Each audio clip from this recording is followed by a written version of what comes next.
नमस्कार दोस्तों, स्वागत करते हैं आप सभी का हमारे अपने YouTube चैनल में। दोस्तों, आज हम लोग बात करेंगे आखिरकार आपकी बिहार एसआई की वैकेंसी कब तक आ जाएगी।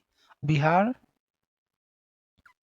डायल 112 के नाम से यह वैकेंसी आएगी और कुल 1288 पदों पर यह वैकेंसी आएगी। इस बात की जानकारी पुलिस मुख्यालय से दी गई थी एक प्रेस कॉन्फ्रेंस के जरिए। उसकी वीडियो भी हम आपको सुना देंगे लास्ट में। दूसरी बात दोस्तों, आखिर बिहार पुलिस की जो वैकेंसी आती है इसमें एलिजिबिलिटी क्या होती है, एलिजिबिलिटी आखिर क्या होती है और इसमें सिलेक्शन प्रोसेस क्या होता है, ये सब पॉइंट को हम लोग इस वीडियो में देखेंगे। दोस्तों आइए शुरू करते हैं इस वीडियो को। दोस्तों, जैसे कि आप लोगों को पता होगा कि बिहार में बिहार दरोगा की जो वैकेंसी है बहुत ही जल्द आपकी आने वाली है और यह वैकेंसी आखिरकार आपकी कब तक आ जाएगी तो ये आप जान लीजिए दोस्तों। ये एक संभावित डेट हम आपको बता रहे हैं कि आखिरकार आपकी वैकेंसी कब तक आ जाएगी। तो ये मान के चलिए आपकी वैकेंसी सितंबर लास्ट में आपकी वैकेंसी गिरेगी। ये बात आप जान लीजिए दोस्तों। अभी तक पेपर कार्रवाई चल रही है बिहार दरोगा पद की जो वैकेंसी है, जो 1288 पद पर आने वाली है। इसकी अभी तक कागज़ वेरिफिकेशन हो रही है। जैसे ही कागज़ वेरिफिकेशन हो जाती है उसके बाद बीपीएसएससी मुख्यालय में इस कागज़ को भेजा जाएगा और उसके बाद इस वैकेंसी को प्रकाशित कर दिया जाएगा। इसमें अभी समय लगेगी।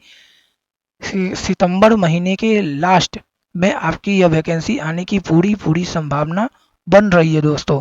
ये वैकेंसी जैसे कि हमने आपको बताया कि 1288 पद पर आने वाली है। इस वैकेंसी को भरने के लिए जो जनरल कैटेगरी के लोग हैं, बैकवर्ड कैटेगरी के जो लोग हैं और एक्स्ट्रा बैकवर्ड कैटेगरी के जो लोग हैं और ईडब्ल्यूएस जो हैं, इन लोगों को फॉर्म भरने के लिए 700 रुपया देना पड़ेगा। वहीं SC ST को 400 रुपया देना पड़ेगा। फॉर्म को अप्लाई करने में जो एज है, अगर आप जनरल कैटेगरी में हैं तो 20 वर्ष से लेकर 37 वर्ष तक अगर आपकी एज है तो आप जनरल कैटेगरी से इस फॉर्म को भर सकते हैं। वहीं अगर आप BC और EBC कैटेगरी से हैं तो आपको 3 वर्ष की एक्स्ट्रा छूट दी जाएगी। वहीं अगर आप महिला हैं तो आप 20 वर्ष से 40 वर्ष तक के बीच अगर आपकी आयु हो रही है तो आप इस फॉर्म को भर सकते हैं दोस्तों। और वहीं SC ST कैटेगरी के अगर आप कैंडिडेट हैं तो उसमें 5 वर्षों का आपको छूट दिया जाता है। और इसमें एलिजिबिलिटी क्या है, तो आप सिंपल ग्रेजुएशन अगर पास हैं तो आप इस फॉर्म को अप्लाई कर सकते हैं दोस्तों। इस बात को आप ध्यान में रखें। इसमें किसी भी प्रकार का परसेंटेज नहीं खोजता है कि आपका नेसेसरी है कि 60% होना चाहिए, इस बात की कोई जिक्र नहीं की जाती है। और अगर आप सिंपल ग्रेजुएशन किसी भी परसेंट में अगर आप पास हैं तो आप इस फॉर्म को भर सकते हैं दोस्तों। इस फॉर्म की सिलेक्शन प्रोसेस क्या होती है तो ये जान लीजिए दोस्तों। पहले आपका प्री एग्जाम होगा, उसके बाद मेंस एग्जाम होगा, उसके बाद फिजिकल होगा। प्री होने के कुछ ही दिन के बाद आपका मेंस का नोटिस निकाल दिया जाता है और मेंस जो एग्जाम है इसकी रिजल्ट एक बात आप जान लीजिए दोस्तों।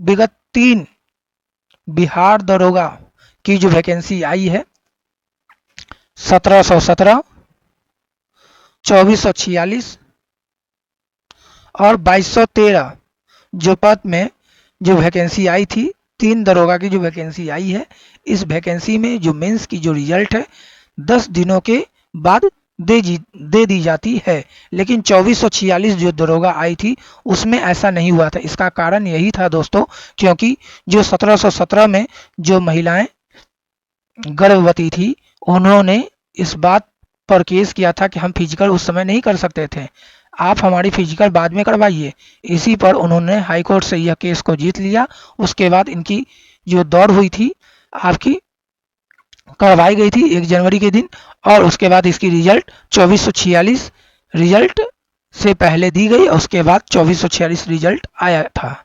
मिनिमम आपको 10 दिन का समय दिया जाएगा। इस 10 दिन में आपकी रिजल्ट आ जाती है मेंस की। उसके बाद आपकी एक नोटिस जारी कर दी जाती है 10 से 15 दिन के अंदर फिजिकल का, जिसमें बहुत ही कम समय दिया जाता है, 20 से 25 दिन के आसपास में ही आपको समय दिया जाता है फिजिकल के लिए। उस फिजिकल में दिए गए समय के अनुसार आपको फिजिकल को मजबूत बनाना पड़ेगा, तभी आप फिजिकल को पास कर पाएंगे। फिजिकल के बारे में भी हम लोग बात करेंगे दोस्तों, उससे पहले हम लोग समझ लेते हैं कि आखिर जो प्री एग्जाम होता है इसमें किस प्रकार का क्वेश्चन पूछा जाता है। तो दोस्तों प्री में जो है 100 क्वेश्चन आता है, प्री में 100 क्वेश्चन आता है 200 नंबर का, और 2 घंटा समय दिया जाता है। इसमें फुल्ली जीएस पेपर होता है, लेकिन प्रकार पैटर्न दिन पर दिन चेंज होते जा रहा है। देखने से ऐसा प्रतीत होता है कि इस बार फिर से बिहार दरोगा में पैटर्न चेंज दिखाई पड़ेगा, जैसे मद्य निषेध में आपको देखने को मिला था। हिंदी हिंदी इंग्लिश और मैथ, साथ ही साथ जीए और साइंस, फिर करंट अफेयर, ये पूछा गया था। बिहार मद्य निषेध की वैकेंसी जो अभी हाल ही में रिजल्ट आया है उसमें ये सिलेबस हो गई थी, लेकिन आपकी जो नोटिफिकेशन आती है उसमें सिलेबस के रूप में सिर्फ मात्र जीए और सीए के बारे में जिक्र होता है कि आपका सामान्य अध्ययन से क्वेश्चन पूछा जाएगा और समसामयिकी से क्वेश्चन पूछा जाएगा, जिसमें समसामयिकी से जो है क्वेश्चन 30 क्वेश्चन के आसपास में रहता है, लेकिन 2213 में ऐसा नहीं हुआ था, 10 क्वेश्चन के आसपास में पूछा गया था। और इस बार भी आपकी करंट अफेयर में ज़्यादा क्वेश्चन नहीं पूछी गई थी।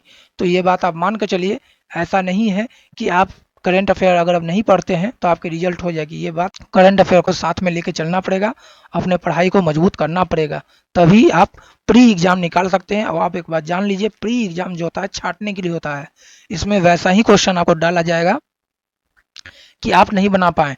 10 से 20 क्वेश्चन वैसा रहेगा, आप ये मान कर चलिए कि आप वो क्वेश्चन को टच नहीं कर सकते हैं।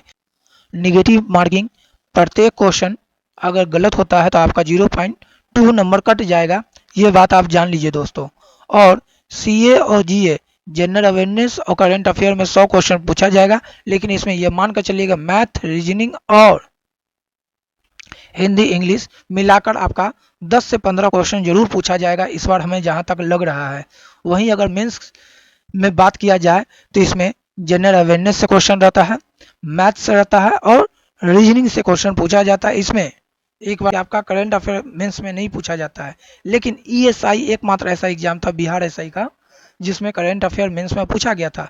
तो ये बात आप ध्यान में रखें कि करंट अफेयर को आपको लेके चलना है, लेकिन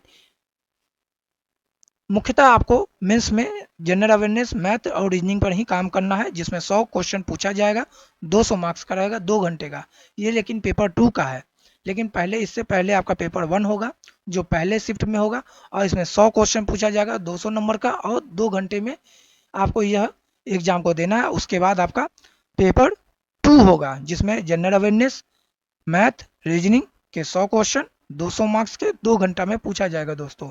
इसमें भी आपका निगेटिव मार्किंग जो होगा 0.2 पर क्वेश्चन, एक क्वेश्चन गलत होगा तो 0.2 कट जाएगा। तो ये आपकी सिलेबस रहेगी मेंस की दोस्तों। प्री का भी हम आपको बता दिए कि प्री में आपका हो सकता है इस बार पैटर्न चेंज देखने को मिलेगा बिहार दरोगा में। जनरल अवेयरनेस, करंट अफेयर के साथ साथ मैथ तो क्वेश्चन आता ही है, 5 क्वेश्चन मैथ से रहेगा, वहीं हिंदी का भी क्वेश्चन अब पूछने की संभावना बन रही है, और साथ ही साथ इंग्लिश के भी। तो आप इन पर भी थोड़ा बहुत ध्यान दीजिएगा। लेकिन जैसा मध्य निषेध में किया गया है, तो ये बात मान कर चलिएगा, मध्य निषेध में पूछा गया है जरूर हिंदी इंग्लिश, लेकिन हमें नहीं लगता है कि हिंदी इंग्लिश इस बार पूछा जाएगा आपका बिहार दरोगा सब इंस्पेक्टर डायल 112 की जो वैकेंसी आएगी उसमें। लेकिन आपको कहीं ना कहीं हल्का फुल्का पढ़ना है, अगर आ जाती है तो आपको लेके चलना होगा। अब हम लोग चलते हैं दोस्तों, आखिर आपकी इसके बाद जो है फिजिकल की क्या प्रक्रिया है। तो देखिए, पुलिस सब इंस्पेक्टर भर्ती 2023 में आपकी फिजिकल किस प्रकार की होगी, तो इस बारे में हम लोग बात कर ले दोस्तों। सबसे पहली बात दोस्तों, आखिरकार शारीरिक मापदंड आपकी क्या होगी। तो आपकी जो न्यूनतम ऊंचाई है दोस्तों, आखिर वो क्या होना चाहिए इस फॉर्म को भरते वक्त। अगर आप जनरल कैटेगरी से हैं और साथ ही साथ आप बैकवर्ड क्लास से हैं, बीसी कैटेगरी से हैं, तो अगर आप 165 सेंटीमीटर आपकी ऊंचाई है, हाइट है, तो आप इस फॉर्म को भर सकते हैं। वहीं एससी एसटी और ईबीसी के अगर कैंडिडेट हैं, तो अगर आपके पास हाइट 160 सेंटीमीटर है तो आप इस फॉर्म को भर सकते हैं दोस्तों।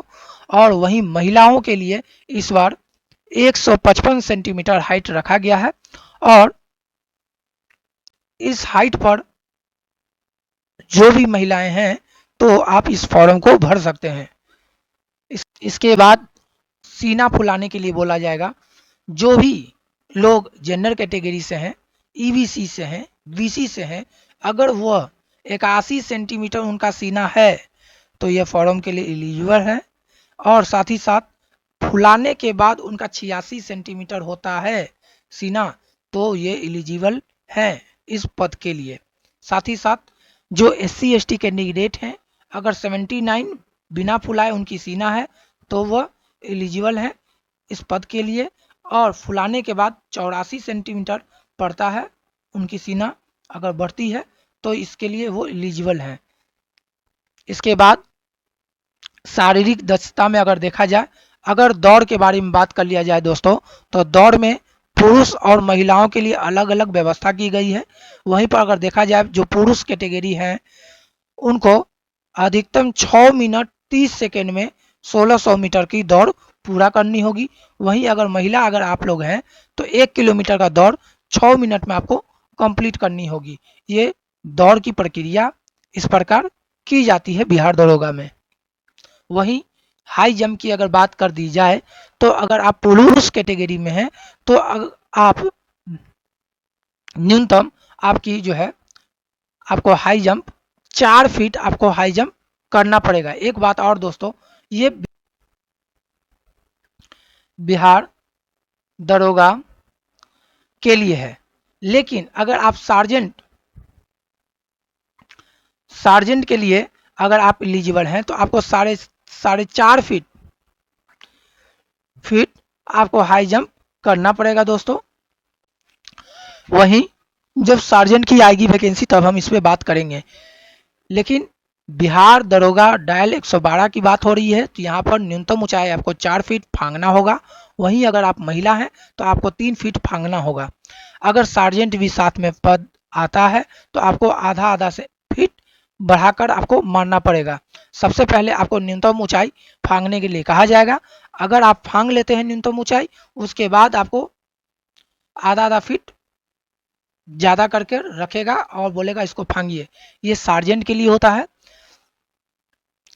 उसके बाद अगर हम लोग देखते हैं लंबी कूद, देखते हैं लॉन्ग जंप के बारे में, तो लॉन्ग जंप यानी लंबी उछाल मारना होता है इसमें, जिसमें 12 फीट अगर पुरुष कैटेगरी में है तो आपको 12 फीट लॉन्ग जंप करना होगा। वहीं महिला है तो आपको 9 फीट तक आपको न्यूनतम लंबी छलांग मारनी होगी।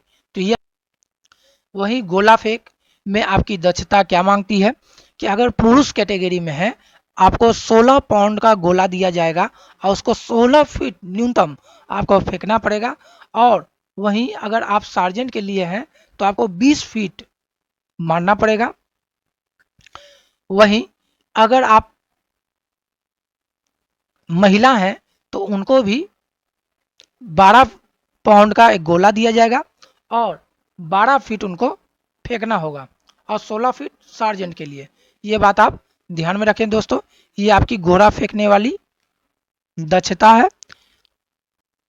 इसके बाद अगर हम लोग बात करते हैं कि आपकी प्रीवियस कटअप क्या थी, पहले हम लोग पुरुष का देख लेते हैं, उसके बाद महिला का देखेंगे प्रीवियस कटअप आखिर क्या गया था। तो पुरुष में अगर बात करते हैं तो जिन लोगों ने 123 नंबर लाया था वो जनरल कैटेगरी से पास हो गए थे। वहीं जिन लोगों ने 114.2 नंबर जिन लोगों ने ईडब्ल्यूएस से लाया था वो ईडब्ल्यूएस कैटेगरी से पास हो गए थे। वहीं 101 नंबर जिन लोगों ने एससी कैटेगरी से लाया था वो एससी कैटेगरी से पास हो गए थे। वहीं अगर बीसी कैटेगरी से देख लिया जाए तो 116.4 नंबर जिन लोगों ने लाया था वो बीसी कैटेगरी से पास हो गए थे। वहीं ईवीसी से बात किया जाए तो 113.2 नंबर जिसने लाया था वह ईवीसी से पास हो गए थे।